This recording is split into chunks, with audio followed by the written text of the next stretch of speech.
The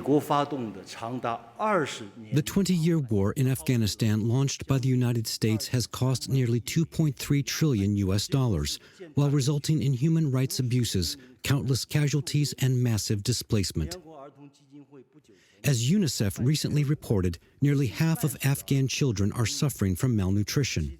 Among these, 3.2 million children under the age of 5 are at risk of dying from severe malnutrition.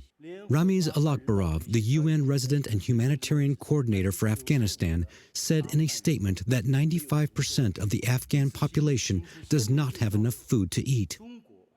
In stark contrast, with 1/10 of what the U.S. spent in the war in Afghanistan, that's about $250 billion US, China has successfully lifted the last 100 million people out of poverty within a decade, thus achieving the great goal of eradicating extreme poverty throughout the nation.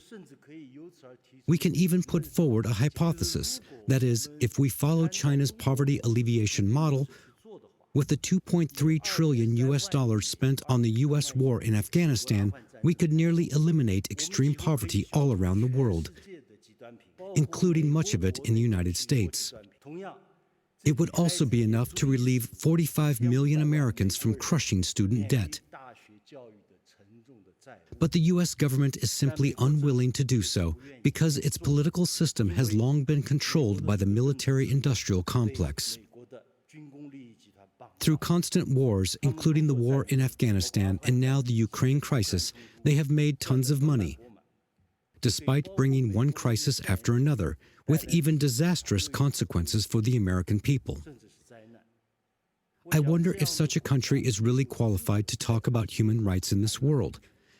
As Chinese President Xi Jinping proposed in the Global Development Initiative, development should always be the top priority, and only through development can poverty be eliminated, thus getting rid of the root cause of many conflicts.